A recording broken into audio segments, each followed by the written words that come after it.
बुजुर्ग जो है लोगों को समझाता था और ये कहता था कि ऐसी आदतें मत पालना कि जिन आदतों के कारण तुम्हारे बच्चे भी और तुम्हारा परिवार भी दुख भोगे। क्योंकि अगर आप कमाते नहीं, आप किसी लायक है नहीं, तो आप सिर्फ अपने को दुख नहीं दे रहे हो, अपने पूरे परिवार को दुख दे रहे हो। सबको लटका रखा है तुमने। और अगर तुम कुछ लायक हो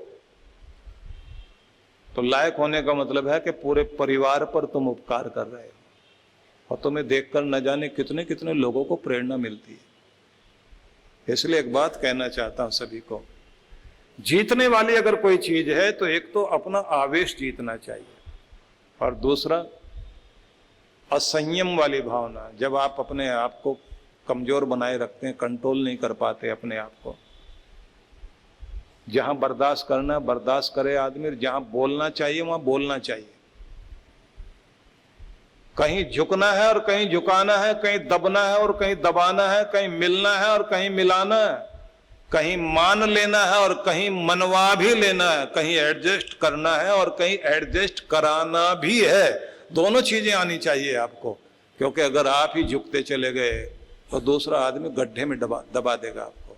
और अगर आपको झुकना भी आता है, झुकाना भी आता है, मिलना भी जानते हैं और मिलाना भी जानते हैं, मान करना भी जानते हैं और मान करवाना भी जानते हैं। जब आप ये कहते हैं ना कि मेरे साथ ऐसे व्यवहार करोगे और ऐसे नहीं करोगे, तो इसका मतलब आपको अपना मान कराना भी आ गया। तो इतना तो अपने अंदर शक्ति, कुव्वत, ताकत रखनी चाहिए ना, इतनी तो पावर, इतना तो मनोबल होना चाहिए अपना, नहीं तो ये दुनिया आपको कहां पहुंचा देगी। तो निवेदन कर रहा हूं कि आलस्य, लापरवाही वो आपको आगे नहीं बढ़ने देती। और उसके बाद आगे कहा गया आकांक्षा। आकांक्षा को यहां तृष्णा कहा गया कि तृष्णाएं जो है ना वो भी आदमी को भटकाती हैं। जरूरत है या नहीं है, फालतू में चीजें खरीदता घूम रहा है आदमी। दूसरों को देखा देखी आदमी अपने घर में आग लगाकर रोशनी करना चाह रहा है, अपने आप को जला करके काम खराब कर रहा है। कितने सारे लोग ये हैं कि देखा देखी प्रदर्शन के चक्कर में पड़ करके अपनी शांति भंग कर लेते हैं। तो झूठे प्रदर्शन में, झूठे दिखावे से बचना चाहिए। तृष्णाएं व्यक्ति की कभी पूरी नहीं होती, जरूरत भगवान हर किसी की पूरी कर देता है। इसलिए जरूरत तो आपकी पूरी होगी, हवस किसी की पूरी नहीं होती। आखिर में कहा गया है अविवेक। ये 5 दूत माने गए। अविवेक है ना समझी, समझ का ना होना, समझदारी का ना होना। आपने देखा होगा ना कि एक समझदार आदमी पूरे घर को जोड़ के मिला के चलता है, और ना समझ आदमी अपने घर को खराब कर लेगा, अपनी जिंदगी को खराब कर लेगा। समझदार आदमी झगड़े मिटाता है, कलह कलेश मिटाता है, उत्साह करता है, लोगों को आगे लेकर चलता है, मेल मिलाता है। समझदार के दरवाजे पर भीड़ लगी रहती है। लोग सोचते हैं इसके पास बैठने से, मिलने से फायदा ही होगा। ये समझदारी धीरे धीरे आती है। आप जो जीवन से कुछ शिक्षाएं लेते हैं, सीखते हैं, इससे आपकी समझदारी बढ़ती है। और किसी किसी समझदार आदमी का प्रभाव ये होता है, वो अपने रिश्तों को भी बांध के रखता है। इसलिए मैं कुछ बातें कहूंगा आपको, जल्दी जल्दी आपने उसको सुनना है और ध्यान में रखना है। पहली बात यह है कि आप अपनी जिंदगी में जितना किताबों से सीखते हैं, उससे कहीं ज्यादा उतार चढ़ाव की जो प्रक्रिया है जिंदगी की, उससे बहुत कुछ सीखते हैं। जिंदगी के उतार चढ़ाव से जो आपने शिक्षा ली, अपने डायरी में जरूर नोट करना चाहिए। जब आप नोट करते हैं तो वो आपका अपना अनुभव आपके लिए बहुत बड़ी शक्ति का काम करता है। दूसरी बात, प्रकृति आपको आत्मचिंतन का अवसर देती है, उसका फायदा जरूर लो। ध्यान से सुनते जाना जो मैं बता रहा हूं। प्रकृति आपको आत्मचिंतन का अवसर देती है। अकेले बैठकर आत्मविश्लेषण करिए, कहां से चला, क्या मैंने किया, कहाँ पहुँचा, कहाँ मुझे पहुँचना है, मेरा वक्त कैसे बीत रहा है, मैं किस तरह के लोगों के साथ बैठता हूँ, मेरे वक्त को कौन खा जाता है, मैं अपने वक्त का कैसे उपयोग करता हूँ या दुरुपयोग करता हूँ। ये सब का विश्लेषण करने के लिए एकांत में बैठना शुरू कर दीजिए, आपकी तरक्की शुरू हो जाएगी। ये सबसे महत्वपूर्ण चीज है। तीसरी बात आपको ये याद रखना है, बहानेबाजी की जिंदगी जीना छोड़ दें। अकेले बैठकर सोचना जरूर, कहीं मैं बहानेबाज तो नहीं हूं। हर बात का बहाना खुद को धोखा देने का ये तरीका है। इससे किसी और से आप क्या फायदा लोगे ये तो नहीं कहा जा सकता, लेकिन खुद के साथ धोखा देना बहानेबाजी का ही तरीका है। आपकी बहानेबाजी को कुदरत कभी माफ नहीं करती। इसलिए अगर आदत पड़ी हुई बहाना करने की, ऐसा हो गया था, वैसा हो गया था, वो एक शब्द कहा जाता ना, न करने के 13 बहाने। जिसने नहीं करना होता ना, वो 13 बहाने ढूंढेगा, एक नहीं 20 एक साथ ढूंढ के बता देगा, ऐसा था, वैसा था, ये था, वो था। और उसका मतलब होता है वो अपनी जिंदगी में फेल हो रहा है। तो न करना बहानेबाजी का एक ढंग है। इससे अगर आप बच के चलते हैं तो आप अपना उत्थान करते हैं। डायरी में नोट करना चाहिए। अगली बात, आप चिंता से दूर तो नहीं हो सकते, चिंता तो आएगी, लेकिन उसका मुकाबला करना जरूर सीख सकते हैं। तो चिंताओं का मुकाबला करना अगर आपको आ गया तो फिर आपको जीना आ गया। बस इसी को आपने सीखना है। चिंता तो है, चिंता तो आएगी, किसी न किसी रूप में आएगी, नई शक्ल में आएगी।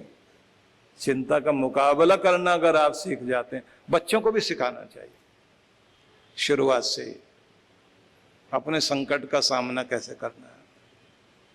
जहां कुछ नहीं बन पाए तो वहां आप अपने रिश्तों की ताकत को प्रयोग करना चाहिए, क्योंकि आपके रिश्ते भी आपकी ताकत है। अपने रिश्तों को जिंदा रखिए। रिश्ते जिंदा होते हैं अपनेपन से। अगर आप अपनेपन का प्रयोग अच्छे से करते हैं और आपके रिश्ते जिंदा हैं, जब कोई ताकत काम नहीं आती तो फिर आपके रिश्ते काम आते हैं। वो सब साथ खड़े हो जाएंगे और उस समय जीतते हैं। इसलिए अपने रिश्तों को ताकत बनाओ। सबसे बड़ा रिश्ता गुरु का और उससे भी बड़ा रिश्ता भगवान का, तो वो रिश्ता भी आपका काम आता है।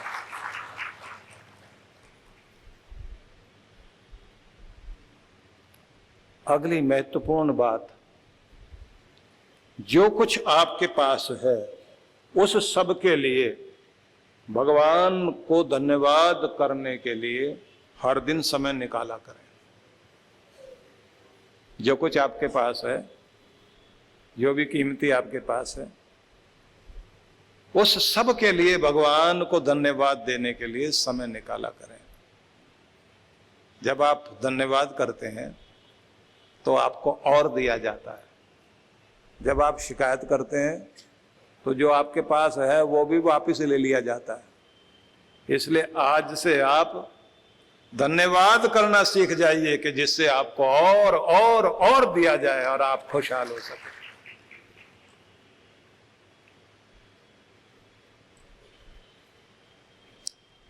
जो आपके पास नहीं है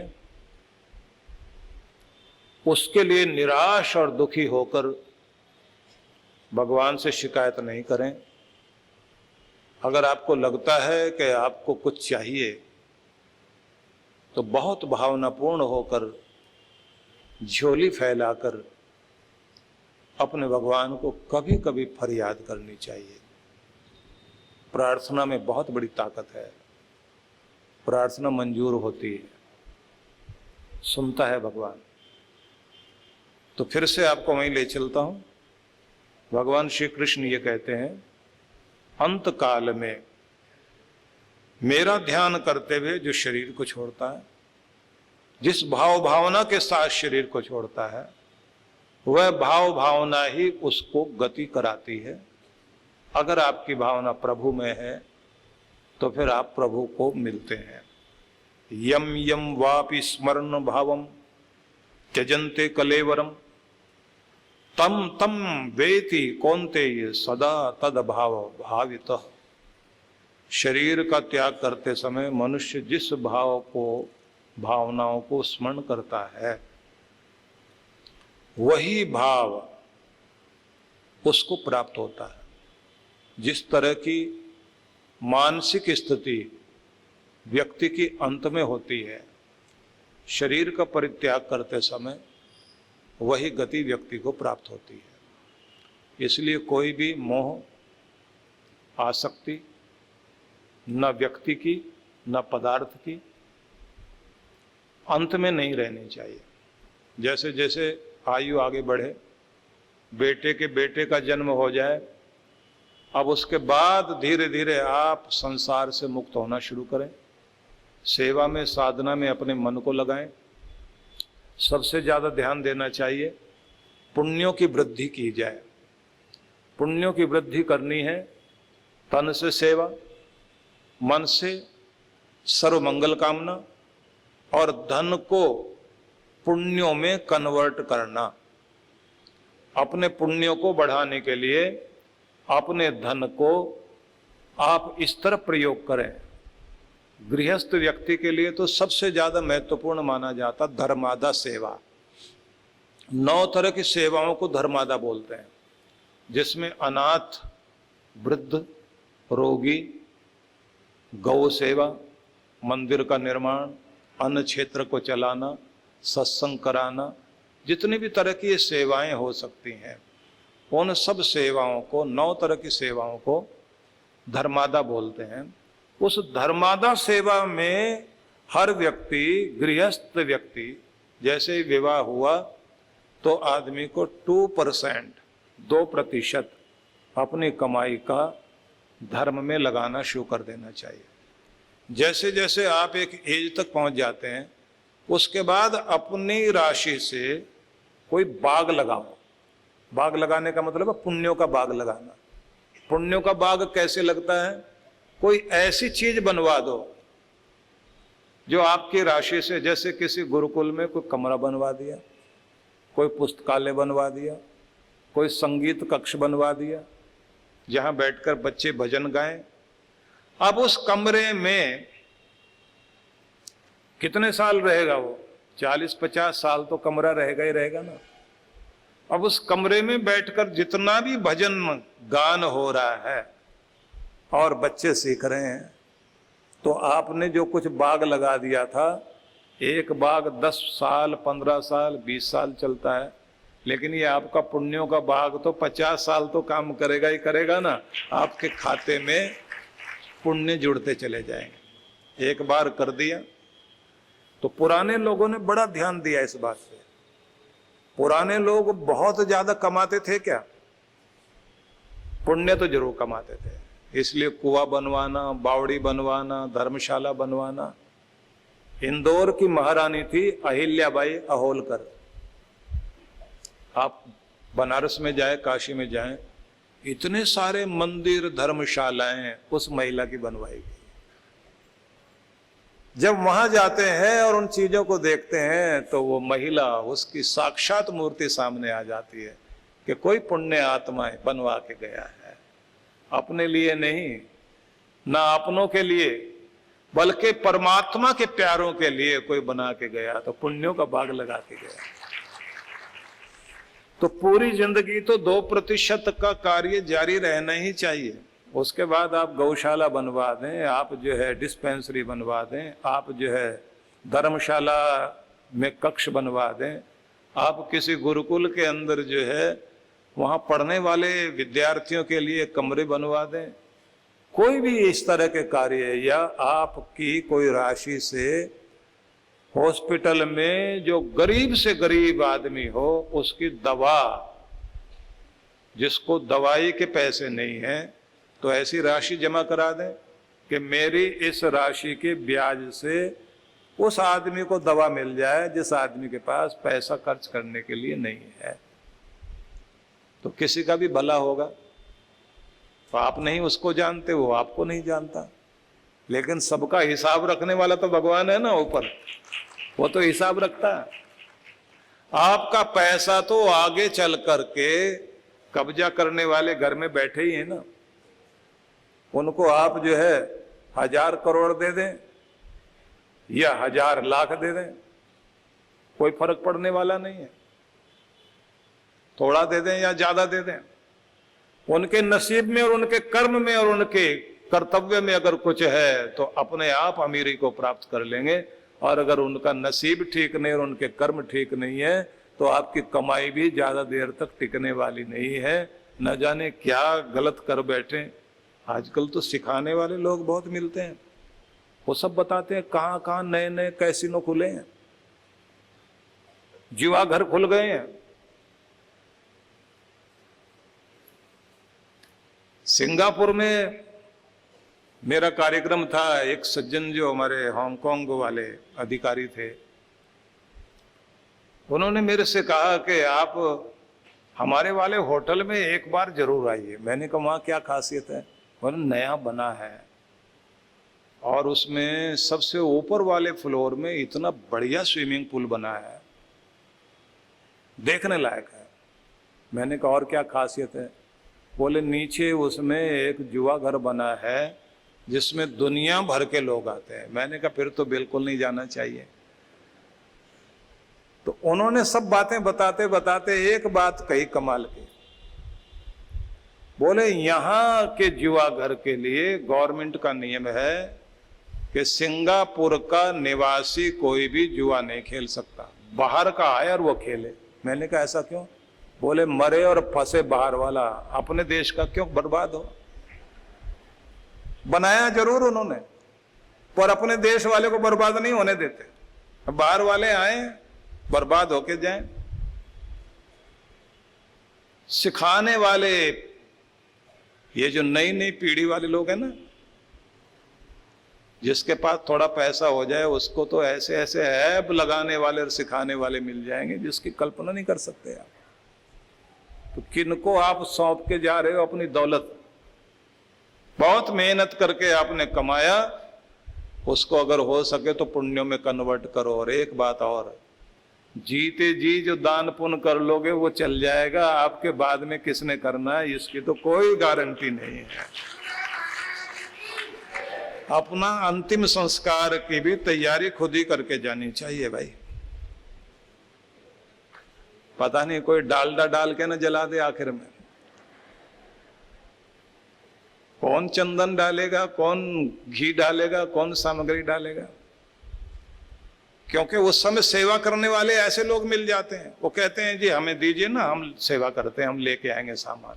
वो ऐसी दुकान से ऐसा माल लेके आएंगे, दुकानदार भी सोचता है जो सामग्री कभी नहीं बिकी निकाल दो आज, क्योंकि मुर्दे को ही तो जलाना और करना क्या।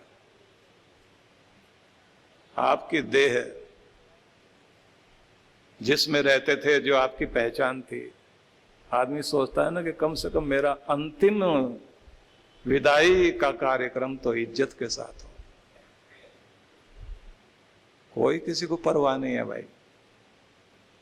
तीसरे दिन फोटो टांग दिया जाता है दीवार पर और साल भर तक तो टंगा रहता है। अगर घर में हो गया रंग रोगन, उसके बाद फोटो उतार के रखा जाएगा। शीशा टूट गया तो किसी के पास फुर्सत नहीं है कि उसे दोबारा फ्रेम करा सके। स्टोर में रखा रखा फट जाएगा। पिताजी आए थे, चले गए, कहानी खत्म हो गई। इसलिए निवेदन ये करना चाहता हूं, बहुत मोह ममता से कुछ होने वाला नहीं है। बच्चों को प्यार करिए, उनके प्रति फर्ज निभाइए, उन्हें जितना अच्छा बना सकते बनाइए, जो उनको देना चाहिए जरूर दीजिए। लेकिन अपने लिए आप पूरी जिंदगी नहीं जी सके तो कम से कम अपने लिए ठीक से मर तो जाइए, अपने लिए कुछ करके तो जाइए, अपने लिए कोई पुण्य तो ऐसा कर जाइए कि आप की कमाई आपको तारने वाली बन जाए, आपका भला कर सके। इस दुनिया में किसी को तरस आए ना आए, आपको तो अपने ऊपर तरस आना चाहिए ना।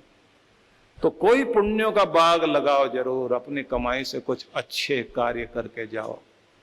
और अपने तन से भी जितनी सेवा हो सकती करिए। और खास बात, जब तक आप दुनिया में है ना, एक आदत बना लीजिए, हम स्वयं सेवक हैं, हमें किसी की सेवा की जरूरत नहीं है।